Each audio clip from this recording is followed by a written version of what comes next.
Hola de nuevo, seguidores y clientes, aquí estamos con un nuevo vídeo de YouTube. No olvidéis de suscribiros a nuestro canal de YouTube de la Gestoría Terol. Recordad, Gestoría Terol, YouTube, para empresarios autónomos que quieran estar bien informados, que quieran que su negocio o empresa mejore. No olvidéis de contar con la Gestoría Terol, YouTube. También podéis seguirnos en Facebook, Instagram, Twitter, Google. Recuerdo, Facebook, Twitter, Google, Instagram, Google Apps y sobre todo YouTube. No olvidéis de haceros clientes por cliente fijo durante un año o más, de contratar con nosotros si sois empresarios autónomos, sois de algún colectivo o asociación o tenéis finca o huerta de campo, sois agricultores y necesitáis que os lleven la administración de la casa de campo.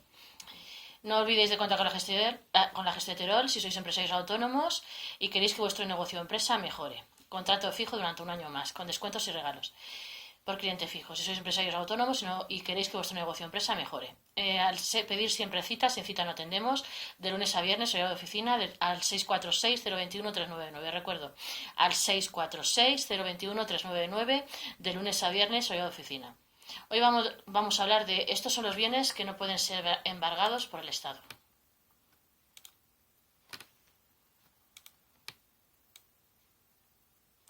Estos son los bienes que no pueden ser embargados por el Estado. Los muebles y la ropa de la casa del afectado no pueden retenerse, tampoco los instrumentos de trabajo del individuo.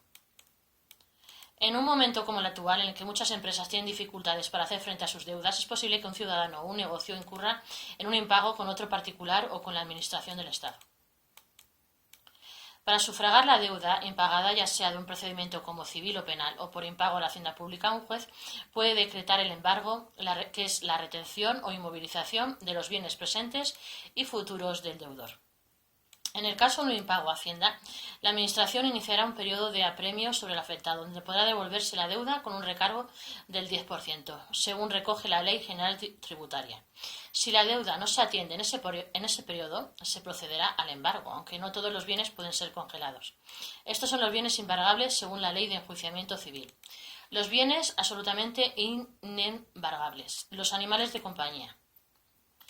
Si pueden ser embargadas las rentas que se obtengan a través de ellos, de los animales de compañía. Los bienes que hayan sido declarados inalienables, aquellos cuya transmisión a terceros no tienen validez legal, como bienes del Estado o las comunidades.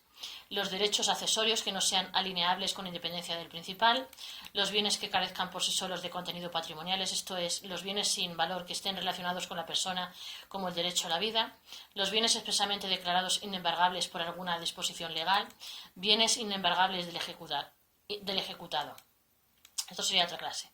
El mobiliario y el menaje de la casa, así como las ropas del ejecutado y de su familia, en lo que no pueda considerarse superfluo, en general, aquellos bienes como alimentos, combustible y otros que a juicio del tribunal resulten imprescindibles para que el ejecutado y las personas de él dependientes puedan atender con razonable dignidad a su subsistencia. Los libros e instrumentos necesarios para el ejercicio de la profesión, arte u oficio a que se dedique el ejecutado, cuando su valor no guarde proporción con la cuantía de la deuda reclamada.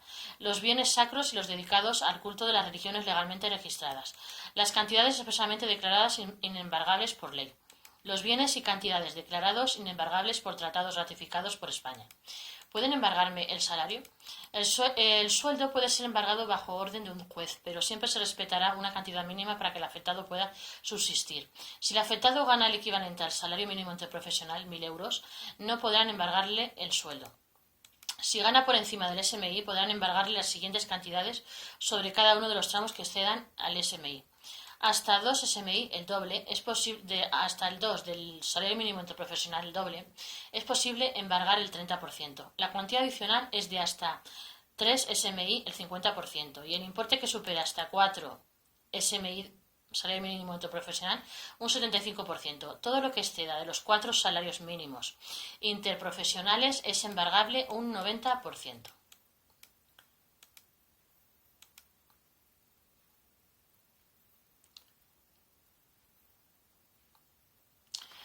Bueno, con esto queda hablado lo que me pueden embargar o no me pueden embargar.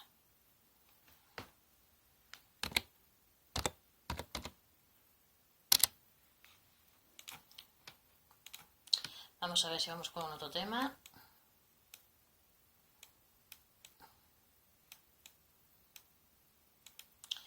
Ahora vamos a hablar de los créditos ICO del COVID. Aumentan su carencia a 6 meses, pero solo para unos pocos sectores.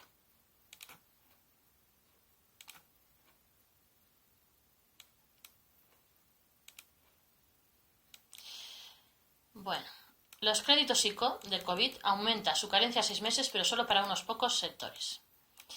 Tras las dificultades que muchas empresas sufrieron con la crisis sanitaria y las restricciones a su actividad sufridos por la pandemia, la posibilidad de acudir a los créditos ICO fue aprovechada por muchas de ellas, y tras varios meses en los que solo devolvían interés de dichos créditos, llegaba el momento de empezar a devolver el capital del préstamo y, sin embargo, las circunstancias económicas lo ponen muy difícil para muchas de ellas. Por eso el Gobierno ha publicado dentro de sus medidas urgentes para paliar las consecuencias de la guerra de Ucrania que los créditos ICO del COVID aumenten su carencia 6 meses más. De esta forma, tras la publicación en el BOE, tendrán hasta después del verano para empezar a devolver capital, un tiempo que para aquellas que sufren problema por la subida del coste de la energía supondrá un respiro muy importante. ¿A qué sectores afecta la ampliación de la carencia de los créditos? Lo cierto es que la publicación en el BOE no habla de allá ningún sector en concreto excluido. La medida será efectiva dentro de los acuerdos de renovación de deudas que se puedan alcanzar entre los deudores y las entidades financieras acreedoras en los términos fijados mediante acuerdo de Consejo de Ministros, de tal manera que éstas extenderán el plazo de vencimiento de las operaciones avaladas por el mismo plazo de extensión del vencimiento del aval correspondiente. El Código de Buenas Prácticas para el marco de renegociación para clientes con financiación avalada determinará los sectores, casos y condiciones en que procederá la suspensión temporal del pago de cuotas de amortización del principal de las operaciones avaladas, sea mediante una ampliación del plazo de carencia vigente o mediante una carencia adicional si el plazo de carencia hubiera expirado. A pesar de eso, hay sectores como la hostelería que ya han mostrado su desacuerdo con esta medida, por dos motivos fundamentalmente: por la extensión de la carencia que consideran insuficiente y les gustaría ampliar hasta un año, y por estar gravemente afectadas por la subida de precios de energía y materias primas.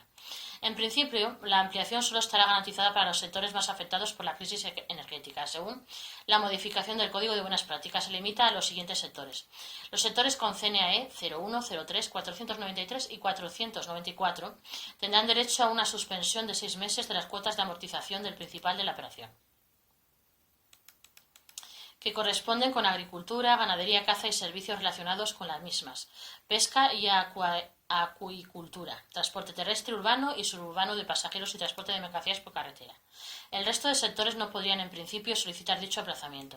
Por este motivo, muchos de los sectores de alta demanda energética o de materias primas, que han aumentado mucho los costes, consideran un agravio que no se puedan beneficiar de este aumento de la carencia de los créditos. Seguimos hablando de los créditos ICO. ¿Cómo solicitar una quita de la deuda de los créditos ICO? Ayer se publicó en el BOE las condiciones a través de las cuales una empresa o un autónomo puede solicitar una quita de su deuda a su entidad financiera siempre que esté adherida al Código de Buenas Prácticas. De esta manera se podrán solicitar una quita de la deuda de los créditos ICO y si se cumplen las condiciones impuestas. Es la empresa la que debe dirigirse a su entidad para hacer la solicitud, para facilitar la negociación de la deuda de estas empresas en dificultades, y se han aprobado 3 medidas.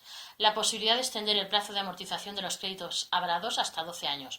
Mantener el aval cuando los créditos se conviertan en préstamos participativos, y la de acordar una reducción de la deuda pendiente. Esta última sería la de último recurso para las empresas con mayores problemas. Dicho de otro modo, si tu empresa se ha ajustado, se han reducido gastos y no está en grave riesgo, lo tiene muy complicado para que le quiten deuda, incluso aunque cumpla las condiciones. Pero ¿qué debería cumplir para que se me atienda su solicitud? Los requisitos para iniciar el proceso de quita son los siguientes. Según el BOE, lo primero es una declaración responsable que refleje las operaciones financieras que mantenga con el resto de las entidades financieras. Cuando un deudor solicite de una entidad financiera adherida a este Código de Buenas Prácticas la aplicación de una medida de las previstas en él, distinta de la extensión obligatoria de plazos de vencimiento para los deudores que lo soliciten y cumplan con los requisitos de elegibilidad de anexo 2 de este acuerdo, la entidad debe solicitarle que aporte una declaración responsable. Las ampliaciones de vencimiento de las operaciones financieras con aval público señaladas en los puntos anteriores serán obligatorias para la entidad financiera cuando se cumplan los siguientes requisitos, además de los requisitos establecidos en la disposición adicional cuarta de las condiciones de elegibilidad de empresas y autónomos del Real Decreto Ley 5 de 2021. son los siguientes: que haya mediado solicitud del deudor, que la operación de financiación avalada no esté en demora impagada más de 90 días, ni tampoco lo esté ninguna de las financiaciones restantes otorgadas por la entidad al mismo cliente, que el deudor no figure en situación de morosidad en la consulta de los ficheros de la Central de Información de Riesgos del Banco de España, CIRBE, en la fecha de solicitud de la extensión, que la entidad financiera no haya comunicado a la entidad concedente del aval ningún impago de la operación avalada con el deudor en la fecha de la solicitud de la extensión, que el deudor no esté sujeto a un procedimiento concursal, que la financiación avalada se haya formalizado antes de la fecha de adopción de este acuerdo del Consejo de Ministros, que la solicitud por parte del deudor a la entidad no sea más tarde del 15 de octubre de 2021, que el deudor cumpla para solicitar la extensión del aval con los límites establecidos en la normativa de ayudas de Estado de la Unión Europea, que el deudor no haya sido condenado mediante sentencia firme por delitos contra la hacienda pública y contra la seguridad social, ni por delitos de frustración de la ejecución, insolvencia punible o alzamiento en los que uno de los sujetos perjudicados haya sido la hacienda pública, que la facturación entendida como volumen de operaciones anual declarado o comprobado por la Administración o el modelo fiscal anual correspondiente al impuesto sobre el valor añadido, tributo equivalente tanto para empresas como para autónomos de acuerdo con el régimen que se aplique, haya caído un mínimo del 30% en 2020 con respecto a 2019. No se premia a las empresas que han gestionado mejor. El problema que veo es lo que alguien ya ha comentado por aquí. Se penaliza a las empresas más solventes que aguantaron con fondos propios y las quitas irán a los que tienen más riesgo de acabar en concurso. No a empresas que han hecho una buena gestión y puedan pagar los préstamos. Estos, como mucho, podrán ampliar su periodo de carencia, pero acabarán por pagar todo lo pedido. Y esto genera un problema de competitividad, puesto que empresas que han gestionado bien y que podrían salir de la crisis disparadas o invertir en su digitalización saldrán más despacio o tendrán que esperar para mejorar sus opciones de digitalización y con ello su competitividad. Pero al fin y al cabo, esto es lo que han pedido también las asociaciones de empresas y autónomos. Vamos a hablar también del PYME. Reclama dejar sin acceso a los fondos europeos a las empresas con retrasos en pagos. Que la morosidad es un problema para las empresas más pequeñas no es ningún secreto. A esto le sumamos que tenemos una ley para evitar que se pague tarde, que no tiene un régimen sancionador efectivo y la convierte en poco más que una buena práctica. En momentos de bonanza económica la situación se sobrelleva bien, pero en momentos de crisis como la actual el panorama cambia radicalmente. Por eso desde PYME se reclama dejar sin acceso a los fondos europeos a las empresas con retrasos en pagos a proveedores. Solo con esta condicional para acceder a los fondos europeos permitiría inyectar 100.000 millones de euros a pymes y autónomos, una cantidad similar a la aportada por los créditos ICO y que no supondría ningún riesgo de aumentar deuda para el país. Casi 8 de cada 10 empresas no puede pagar sus facturas a tiempo. También se ha mencionado un estudio de la Plataforma Multisectorial contra la Morosidad que ilustra cómo las empresas del IBEX deben 56.000 millones de euros a sus proveedores por encima del plazo legal de 60 días. Y esto convierte a pymes y autónomos en financieros de grandes empresas, justo apretando al más débil. Además, se ha advertido que es fundamental que los fondos Next Generation EU lleguen a las pequeñas y medianas empresas en forma de subvención y no solo a las grandes compañías, así como tenerlas en cuenta en los proyectos estratégicos de recuperación y transformación. El PERTE. No hay que olvidar que las pymes representan el 60% del PIB privado y el 70% del empleo. También se ha aprovechado para hacer un balance de la situación de las pymes, puesto que un 21% de las empresas prevé ajustes definitivos de plantilla, mientras un 19% reconoce un alto riesgo de cierre del negocio. Para solucionar este problema de solvencia en las pymes, ha reclamado más ayudas urgentes, reestructurar las deudas y reforzar el capital de las empresas, así como acelerar las ayudas directas que todavía no están en las cuentas de las pymes, que ya llegaban tarde y que para algunas organizaciones no llegarán a tiempo. Más de la mitad de las empresas prevé sufrir un incremento de la morosidad durante la COVID-19, según Cepyme. Lo cierto es que la administración pública es la primera que genera morosidad, y quizás es por aquí donde no les interesa establecer un régimen sancionador efectivo, puesto que ellos son los primeros en retrasar dichos pagos, por no hablar de la capacidad de presión que pueden tener grandes empresas a los diferentes estamentos políticos, algo que la PYME no tiene por hoy.